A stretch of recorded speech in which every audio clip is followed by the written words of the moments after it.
Hi and welcome to this video log with me, Wayne from swimmingcyclingrunning.com.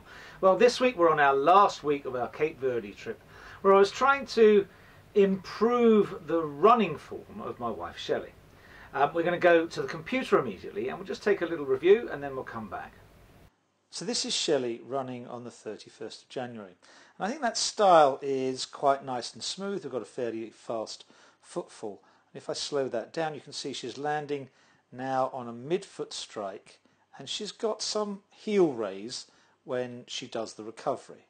You can see that's a nice bouncy stride. I'll go in full speed and in slow motion so you can have a look. And this is the original run on day one.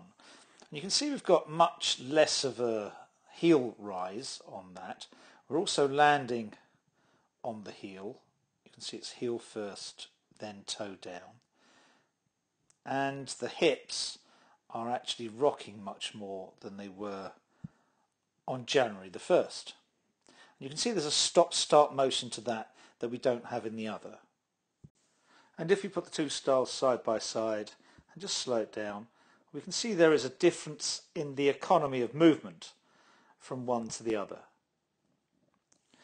In 2 days we've actually made a large difference in the way Shelley's running. The heel raise, the comfort in running, the footfall is all different, and it's a much nicer runner that we're seeing in just 2 days. So the first 2 days are looking quite promising. I'm quite happy with the way it's going, but it does take time. And what we're doing in the rest of the 10 days we had there was we were starting to build up a little bit of distance with that running. Now it's very difficult to keep form when you get tired. So if you are starting to run, and if you are starting to try and run with good form, keep that running within the possibility of you staying fresh. So if you're going to get tired and reduce form, that's when you should stop running. And that can happen even if you're out on a run. You're thinking, I'm going to do 1k, but at half a k you feel, no, my running's gone. Just stop, take a rest, run another 500 meters, and then you'll retain good form, which is hugely important for your future running. Okay, let's go back to the computer and see how it went on towards the end of our stay there. We wanted Shelley to start each run efficiently, and you can see here just flicking those heels up, having a light run. It's a really nice way to prepare yourself to run really well. We're only doing 100 meters here, but you can see this is a really nice bouncy run, and if I slow it down, you'll see that she's landing underneath her centre of gravity and just bouncing off there. Let's speed it up again. And that's what you want to do. You want to slowly but surely get into running. You don't want to try and do everything at once. It's a slow process to get you running correctly, but if you do the right drills, you can certainly do it. Even on our last run, we do things like butt flicks like Shelley's doing here. You can see that's a nice, even, balanced running style that she's got. She's now getting the feel of running and relaxing into it with faster feet, a nicer footfall, etc. And we introduced a final drill, which was bunny hops. Now this can take a little time to get used to. But as with everything, as you get used to it, it gets better, and we're really using good connective tissue here as we jump with both feet on that bunny hop. We continued with the drills that we started, like this tapping drill that Shelley's doing here, planting 2 feet into short hurdles. So we're getting a nice fast footfall now, much better than the first day, as you can see. Single foot planting into those short hurdles.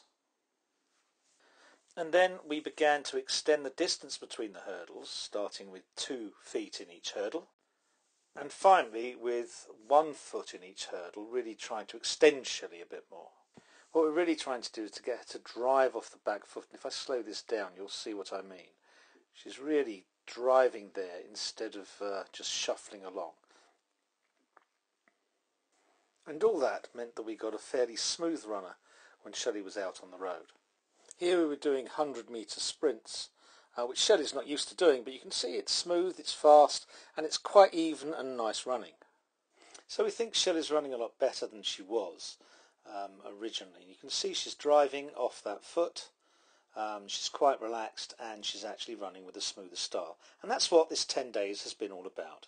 So before we finish, please subscribe and like this video. But there you see the complete 10 days, and I'm very happy with what happened. Remember, we're still going to have to do those drills. We're still going to have to re-emphasise good form with Shelley to cement what's happening and actually improve what goes on. We can get more of a drive off that back foot. We can get more of a heel raise on the recovery element. So don't expect things to happen immediately. If you're doing that, do the drills, but do them again and again and again, because to change your muscle memory that's been instilled in you over years and years and years takes time.